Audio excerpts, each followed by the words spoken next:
Assalamualaikum warahmatullahi wabarakatuh. Kembali bersama channel saya pengacara Icang. Kali ini saya akan membahas soal edukasi hukum. Di dalam pertanyaan di direct message, ini ada pertanyaan yang menarik dan akan saya bahas mengenai pendaftaran perkawinan. Nah, di dalam direct message itu mempertanyakan, Pak, saya sebelumnya melakukan perkawinan secara siri. Dalam perkawinan siri itu saya hendak mendaftarkannya ke kantor urusan agama karena melihat saya akan mempunyai anak.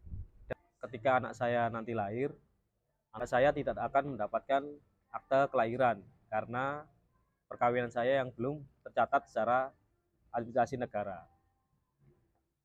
Saya akan menjawabnya melalui edukasi channel pengacara Icang.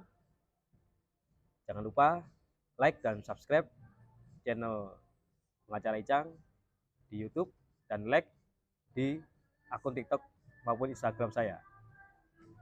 Nah, untuk menjawabnya, yang pertama memang perkawinan secara siri, yaitu perkawinan yang menurut agama itu sah.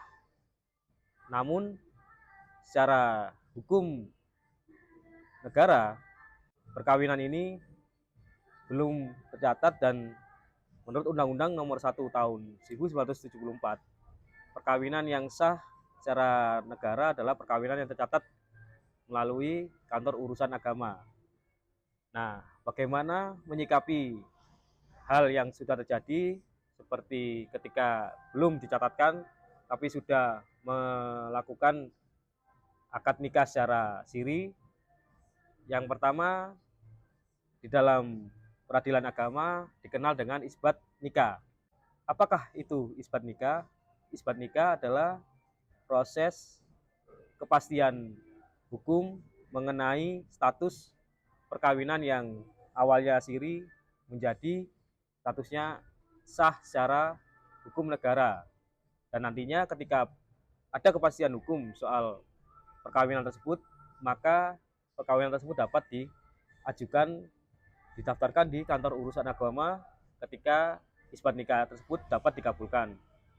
Dan yang kedua, bagaimana soal status anak yang sudah lahir. Nah, otomatis ketika sudah mengajukan isbat nikah dan sudah memperoleh kepastian hukum, mendapatkan hak mengenai mendaftarkan perkawinan tersebut, maka anak yang dilahirkan dari status perkawinan nikah siri, anak tersebut berhak memperoleh pencatatan secara sipil, yaitu akta kelahiran. Baik nanti secara pendidikan bisa didaftarkan sekolah, maupun nanti soal kependudukan, kartu keluarga dan kartu tanda penduduk, otomatis ketika sudah disahkan di isbat nikah, maka hal tersebut perkawinan siri bisa menjadi perkawinan yang secara sah menurut Undang-Undang Nomor 1 Tahun 1974.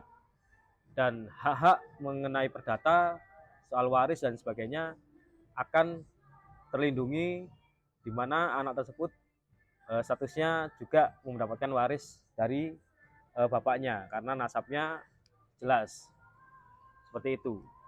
Jadi dengan adanya proses isbat nikah dapat dilakukan ketika seseorang yang pasangan suami dan istri yang nikah siri dapat mengajukannya di pengadilan agama, yaitu permohonan isbat nikah.